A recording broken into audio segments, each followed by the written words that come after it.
Raise your hand if you've ever walked out of a conversation thinking, why did I say all that? Well, that came out all wrong. Or I should have spoken up, but I froze.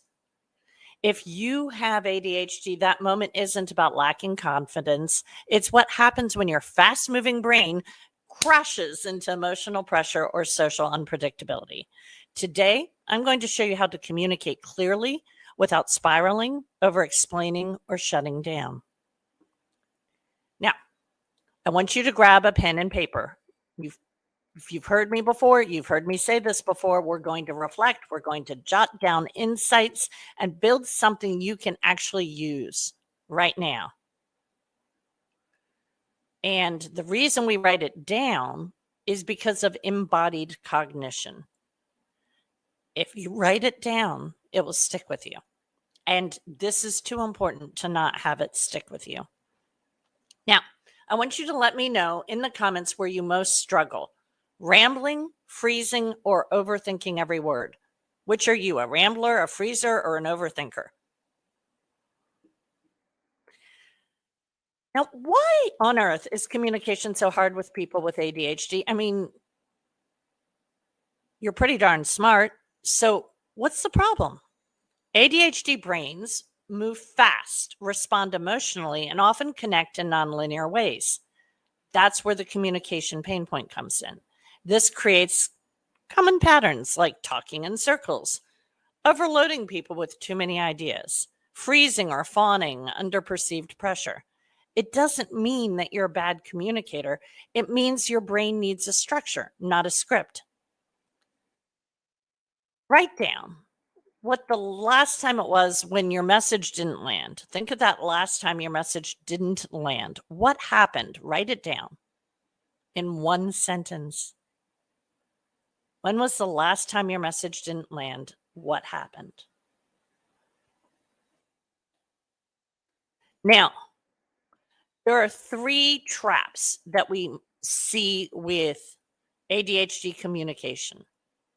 The first is the tangent spiral. You start with one idea, you end up 5 layers deep, and you forget your original point. That's the tangent spiral. Then there's a freeze or fawn. You either say nothing or you say everything to avoid discomfort or disapproval. That's the freeze or fawn. And the last is shame editing. You filter, overcorrect, and dilute your message until it disappears. That's shame editing. Which of these traps shows up for you most often? The tangent spiral, where you go 5 layers deep and then forget your original point? The freeze or fawn, where you either say nothing or everything? Or shame editing, where you overcorrect and dilute your message? Write it down. Which one is you? Now, here's the system I teach ADHD leaders to simplify their message and anchor their delivery. Point, proof, pause. Start with one clear sentence. That's your point. The proof is add a simple story, metric, or detail. And then pause and let it land before adding more. Point, proof, pause. This method gives your brain something to land on and gives your listeners space to catch up. I want you to pick a recent conversation where you rambled or froze. Now, just write down your point sentence, what you really meant to say. I'll wait.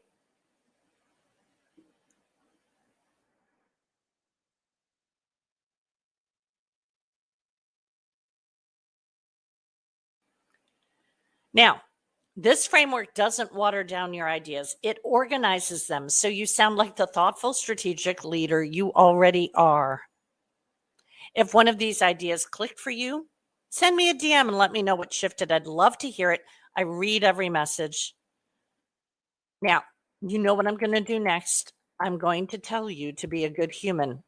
Do you know someone who spirals in meetings, overthinks their message, or shuts down when it matters most? Share this training with them.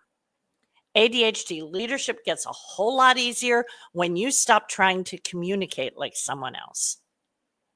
And if you're ready to stop shrinking, spiraling, second guessing your voice, and you want to build your communication and career strategy with tools that actually work for your brain, we need to talk.